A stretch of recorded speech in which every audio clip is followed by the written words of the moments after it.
It's about putting specific abilities and competencies ahead of traditional markers like, education, job history, or titles. I don't think we have a choice.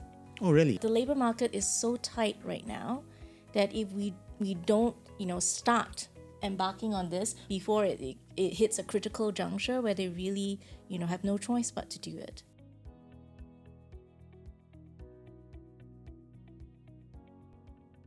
Hi, my name is Adrian Chu and I'm the CEO and founder of Career Agility International. Welcome to the very first episode of the Institute of HR Professionals, Learning with Leaders. This is a series of fireside chats with business leaders in the HR community who have on-the-ground knowledge and experience that we can all learn from. Organized and sponsored by the IHRP, each podcast will cover the leading business issues of the day that could affect our performances as HR professionals. For today's inaugural podcast, we will delve into the crucial topic of skills-first talent strategy and the significance of embracing a multidisciplinary approach in the workplace. We are very fortunate today to have as our guest Mr. Soon Eng-Sing, who is the Vice President of Talent, Development and DEI at the Singtel Group. We are also very grateful to have IHRP's very own Director of Strategic Partnerships, Ms Karina Kuok. Prior to joining the IHRP, she spent over a decade with Deloitte Consulting in leadership roles both in Singapore and New York. Now, let us ask them some really great questions. Welcome to our show this morning, Karina and Eng-Sing. We are very happy to have you here. Thank you very much for sharing your ideas and your experiences in terms of implementing and conceptualizing a skills-first talent strategy. Now, the first question I have for you is this. What exactly is a skills-first talent strategy and how would one go about getting it done? Karina? Sure, thank you for having me here. It's great to join to two of you. For a skill-based first strategy is looking across the entire life cycle of HR, whether it be talent acquisition all the way to development. How do we look at not just university credentials, but looking at the skills, which is the ability of the individuals to deliver on the job and perform on the job. And skills are things that you can pick up through training, through practice, or even through experience. What's your definition of a skills-first talent strategy, Eng-Sing? Thank you, Adrian and IHRP, for this opportunity. My pleasure to be here this morning for this podcast. This is a topic that is quite close to my heart, having been in the industry for more than 20 years. I think it's about putting specific abilities and competencies ahead of traditional markers like, education, job history, or titles. So take, for example, of hiring a cybersecurity engineer. Instead of insisting on someone with a computer science degree with many years of experience, companies now are more open to candidates who demonstrate the skills or ability in handling network security protocols or ISP, the intrusion prevention systems, and not overemphasize on educational background. So I think this is one clear example. This shift is mainly driven by the rapid evolution of technology and emergence of new job roles. As traditional positions change and disappear, the focus has actually shifted to acquiring and nurturing talents with relevant skills rather than relying solely on the past job experience. So another factor driving this approach is the scarcity of talent and also the impact of globalization. So let me explain that a little bit, Adrian. In fields like cybersecurity or AI, for example, there's a high demand for such talent with that skill sets, leading to very fierce competition among organizations across the world for the same talent pool. At the same time, with the ease of global mobility, as we see today, individuals with these sought-after skills, they can choose to work in organizations anywhere in the world. And that dynamic actually puts pressure on companies like ours to prioritize skills over traditional qualifications in our search for the right talent. So what I'm hearing is, in terms of a skills-first talent development program and approach, you're looking more at the particular skills rather than you were mentioning the traditional elements of assessment, which would include, I guess, degrees, certifications. So in other words, my question to the both of you is this. If you have an individual who never went to university a day, but he's got Google certifications and everything, or maybe even not Google certifications, and he's a hacker, would you consider him for a role? Yeah, I think, if I may go first, that is exactly what we're emphasizing. Because, for example, I've heard about, technology companies running hackathons. And sometimes the winner is a non-traditional talent, somebody you can't even find on LinkedIn, somebody who may not have gone to the best of the universities. But when you put a skill-based assessment in front of them, they actually do very well. And they may even, surprise you. I think that I've heard someone share that the winner was actually somebody who was maybe a taxi driver, and when asked to analyze traffic patterns, that was something that was Oh, wow. actually his forte. So I think this is really, getting people to recognize that in a very tight labor market, like what Eng-Sing has mentioned, we do need to be more diverse in the channels that we source for. And, not everybody may have had the opportunity to go to college. And so if they've later on in life have taken on additional credentialing, like Microsoft credentialing and so on, show you, through what they've done, the experience and skills that they've acquired, they are on a lifelong learning journey. I think these are really good qualities that you look for. That learning agility, that ability to apply the skills that they learn is something that, I would encourage all employers to start looking into. So does this mean the end of university education as it stands? I don't think so. I think definitely having gone abroad myself to study, there's a lot of things that I've learned. It broadened my mindset. The networks that I've built through my university studies has always kept me strong as well. But really, this is a call to action that different people have alternate ways of learning. There are many well-renowned folks who were college dropouts, and yet they're highly successful. So I think it's just saying that to each their own. Okay. Everybody has a different style of learning, a different way of acquiring skills, and we should just be open-minded about it. Nice.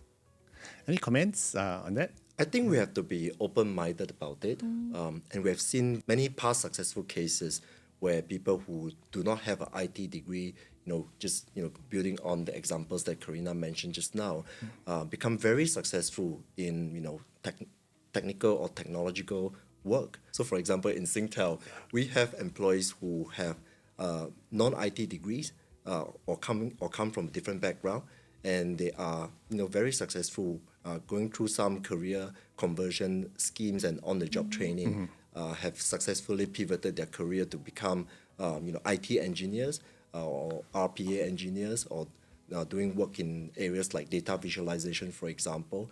And some of these success cases have given us the confidence that, it's not necessarily the degree that will help the person to succeed in the job, but it's the skills that is required. In this case, very much, going back to our skills first approach. In the pure sense, you have to look at what the person is capable of doing rather than what the person is credentialed to do. So fundamentally, it all boils down to skills. Can you share with us some examples where key skills for different roles are identified and assessed? Sure. One of our approaches involves emphasizing role-based career paths and competency framework. For instance, within our networks function that runs all the telco networks and connectivity, we have delineated 8 core career tracks. And out of these 8 core career tracks, they are further subdivided into 25 sub-career tracks, which eventually cover about 100 roles in total. And these career paths actually offer our employees a very clear roadmap in terms of the kind of skills that are required within each of the function and also each of the role. And additionally, our competency framework provides guidance on what sort of critical skills that are required for them to perform, for them to be effective in their roles. Another instance is one of our non-technical function, which is what you mentioned just now. I think either HR or finance, they wanted to pursue a very comprehensive digital transformation to optimize on operational efficiencies and also bolster financial performance. To address that, we actually initiated an 8-week, very intense reskilling training program focused on digital literacy, and we leveraged a very structured competency framework where we curated a series of blended learning, which entails e-learning, classroom workshop, on-the-job projects, etc.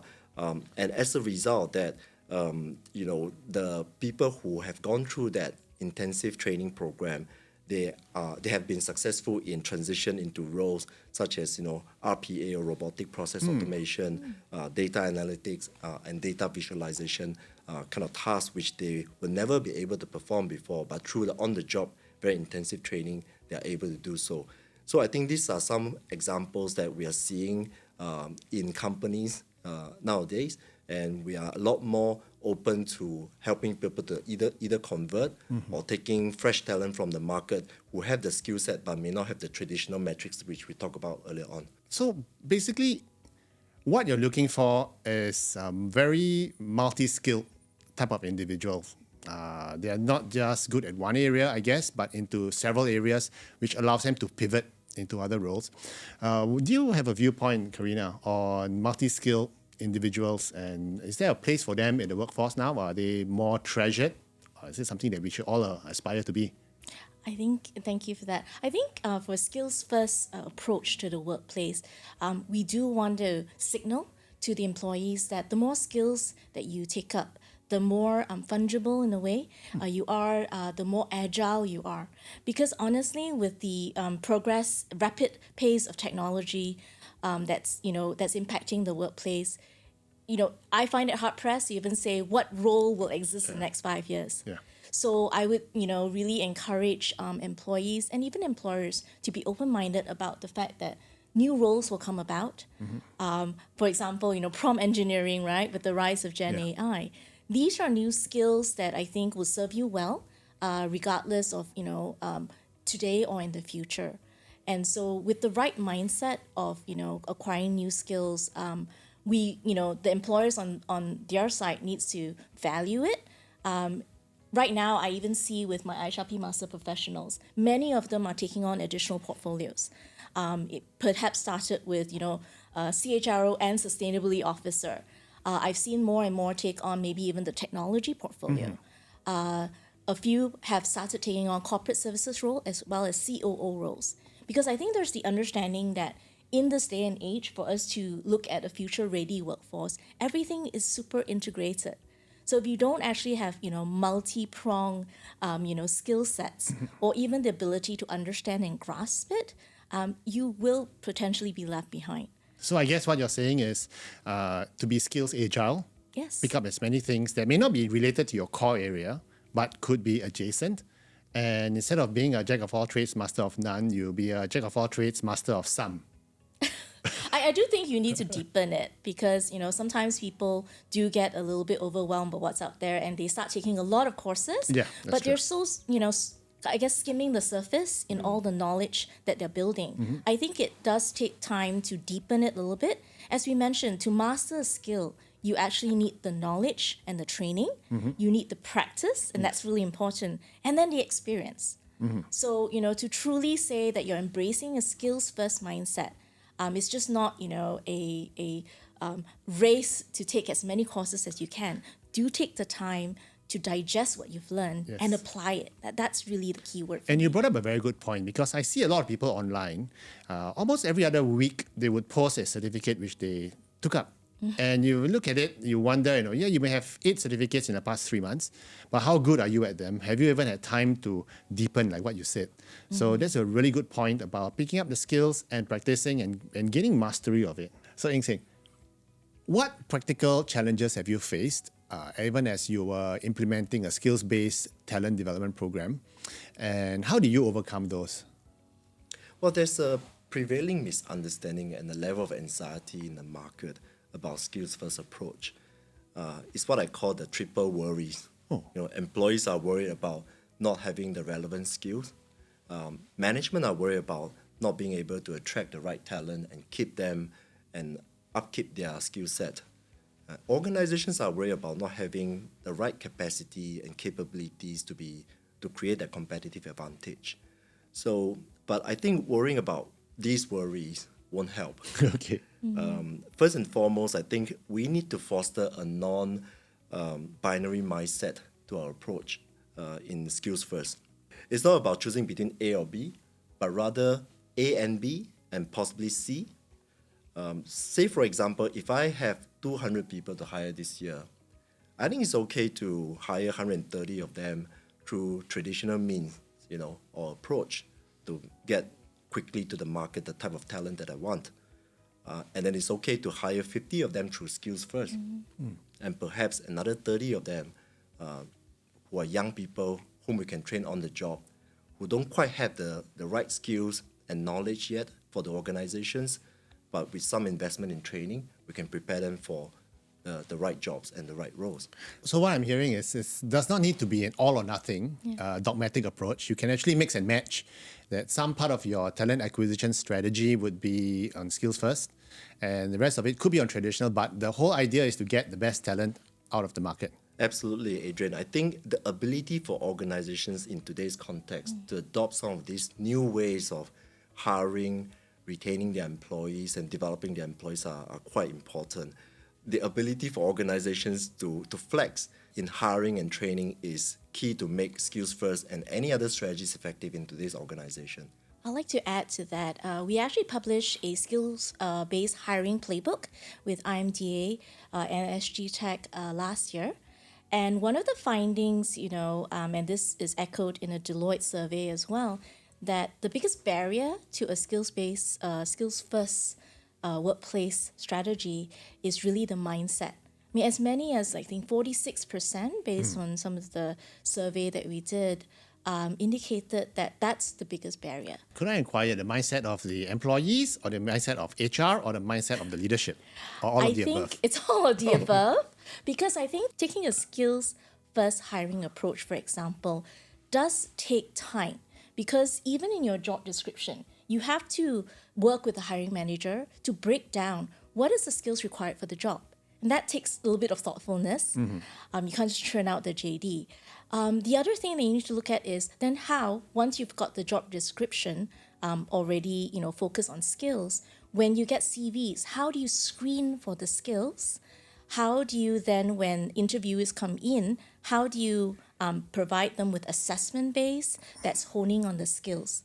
So all of this does require a little bit of time to take, to take a good look at it. And I agree with what Eng-Sing mentioned. It's not one size fits all. There are certain jobs you may want to scrutinize. There are certain jobs that's easier to apply skills-based assessments, such as technology jobs, right? Yes. You can analyze how quickly they code. Are they applying problem-solving skills, critical thinking skills when they're coding? So, I probably, through the research, we found that maybe, skills or jobs which require a little bit more, soft skills may potentially be harder to assess. So I think, applying the example that Eng-Sing mentioned, which is a multivariate approach, and finding the right approach for you is important. At least get started, because honestly, not to keep echoing the fact that we are in a talent crisis. It is very difficult to hire for talent.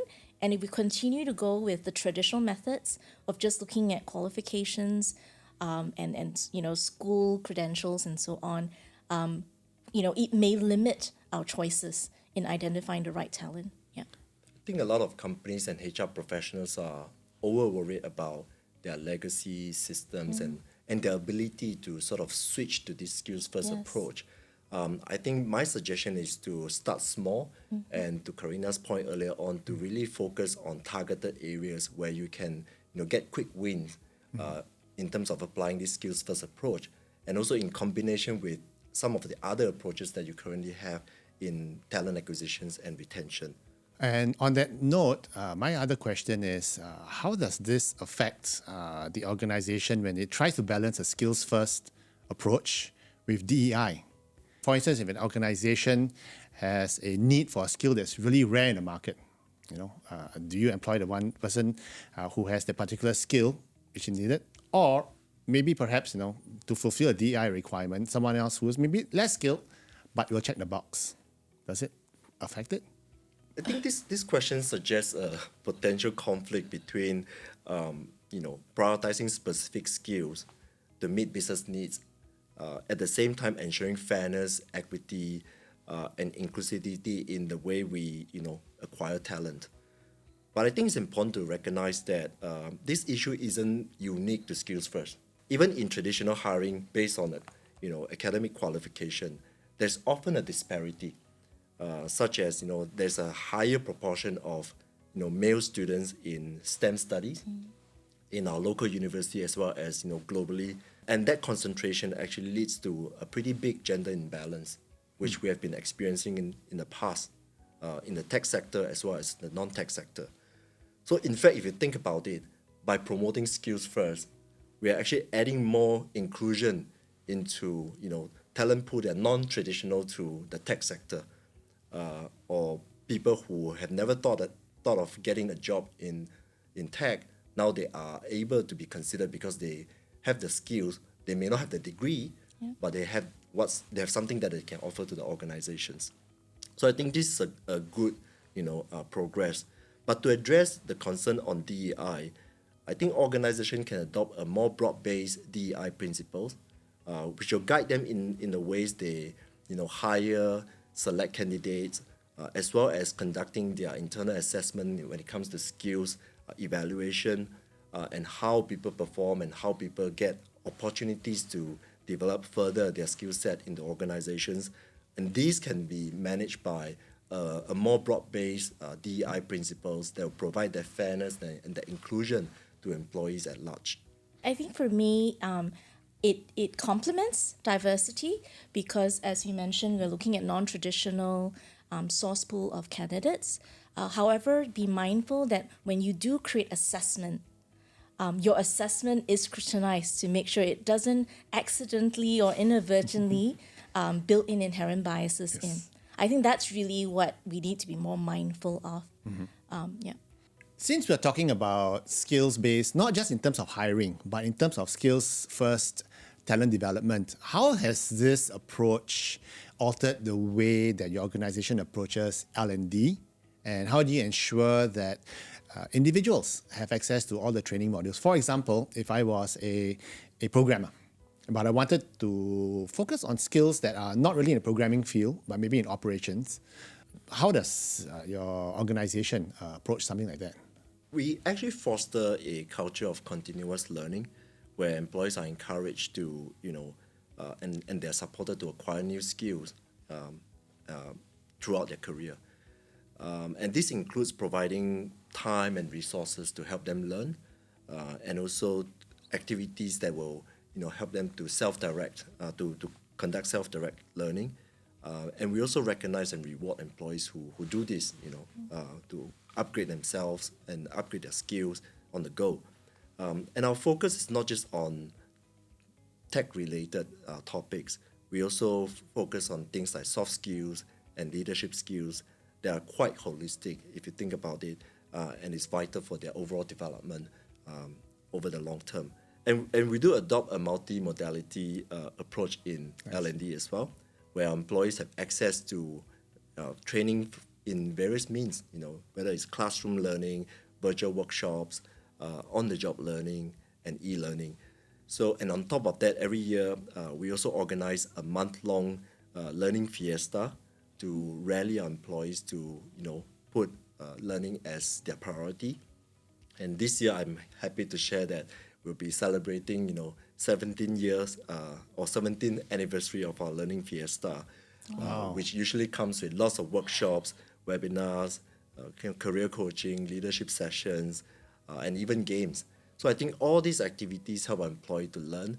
It provides, various opportunities and also provide fair and equal opportunities for employees who are in different roles and different functions, employees who have different kind of priorities and different, schedule to sort of come on to this learning journey together.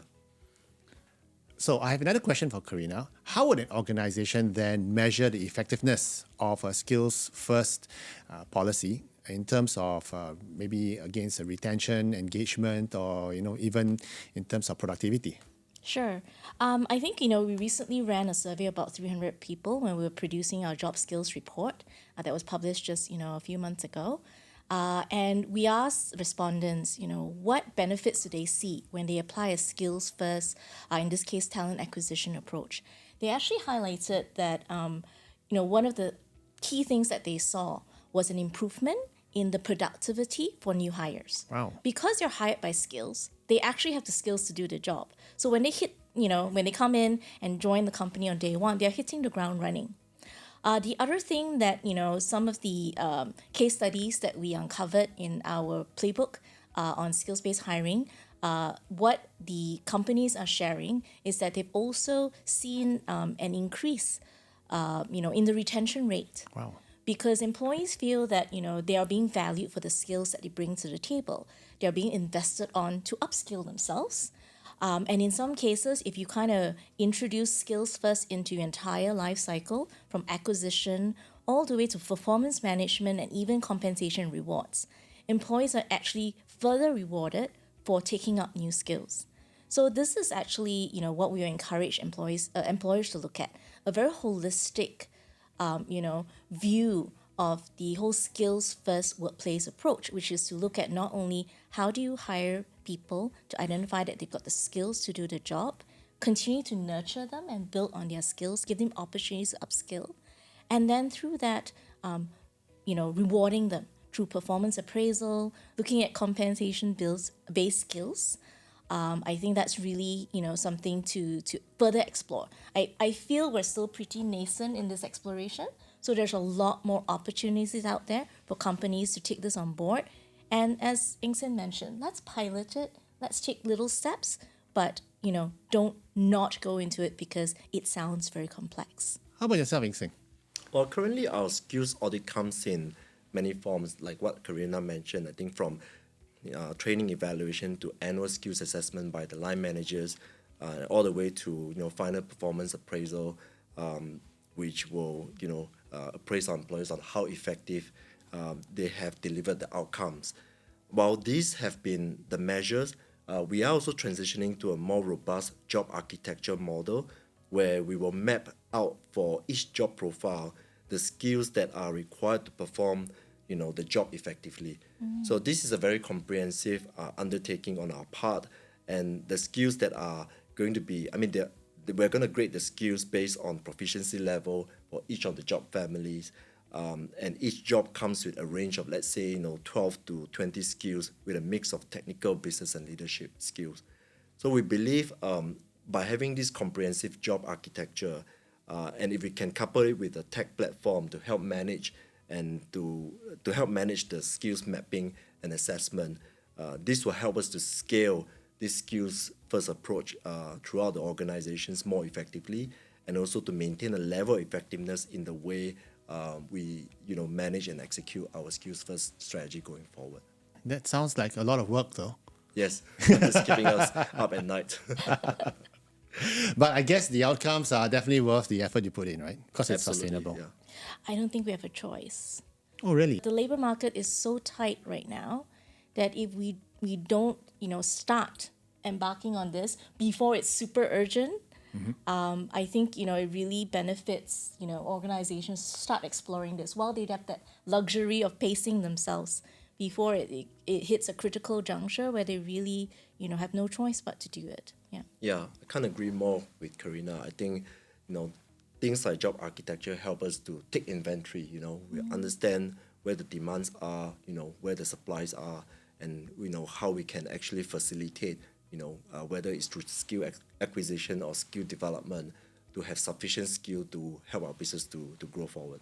Now, it does help with workforce planning because if you don't understand what skills you need to serve you well for the future, maybe currently and the future, you won't be able to maybe even have the luxury of time to build talent. You have no choice but to buy talent, and Exactly. probably at very high And costs. that's going to be very expensive. Yes, exactly. Karina, you mentioned earlier about AI and the influence of AI on the workforce. Yes. You mentioned about prompt engineering skills that's needed, and that area itself is also very fast evolving.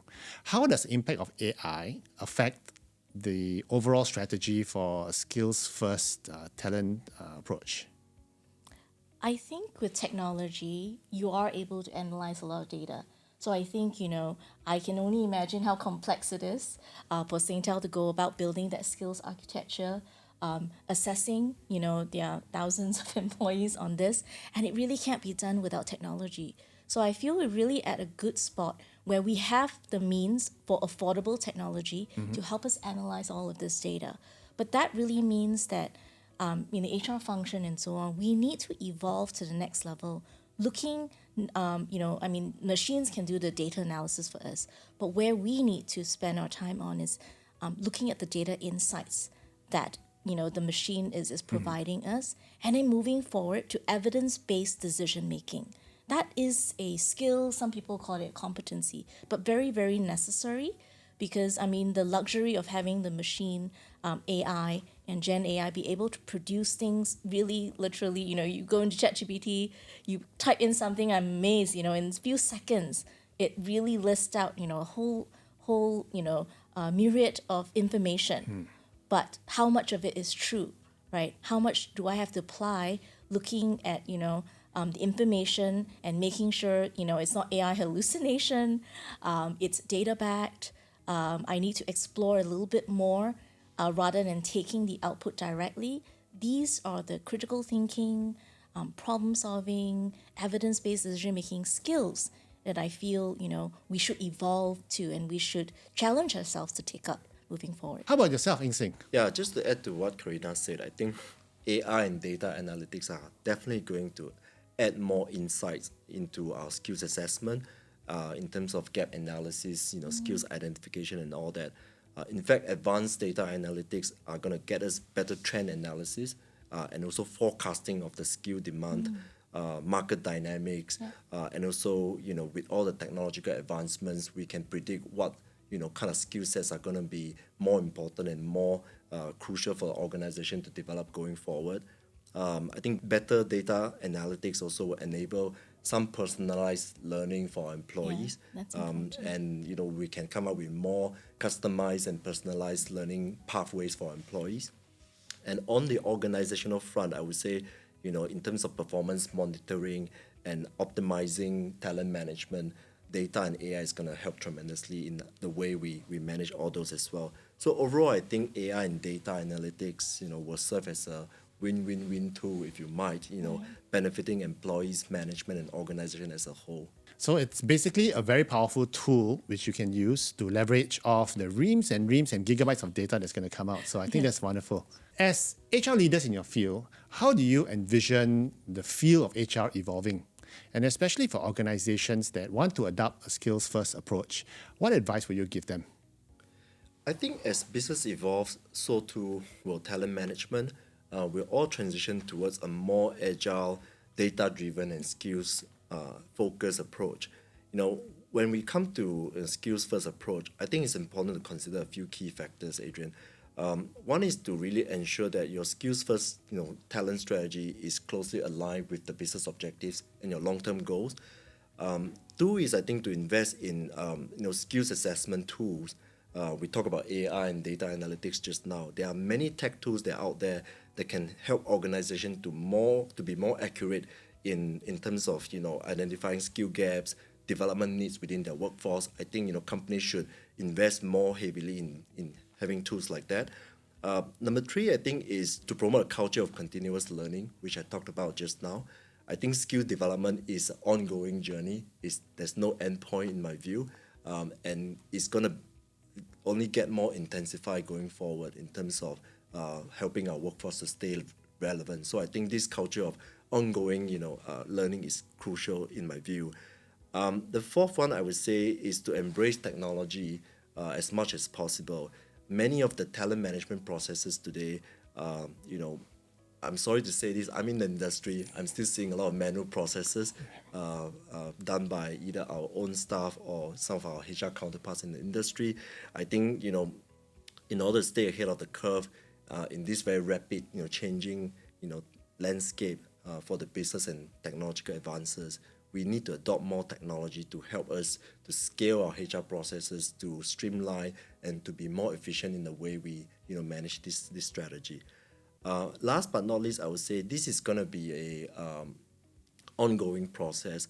So I would encourage HR professionals to continue to measure based on feedback and success and outcomes, and to continue to iterate the process in terms of how or where we should make adjustment to make this skills first strategy more effective going forward? I think it's a very exciting time for HR, really.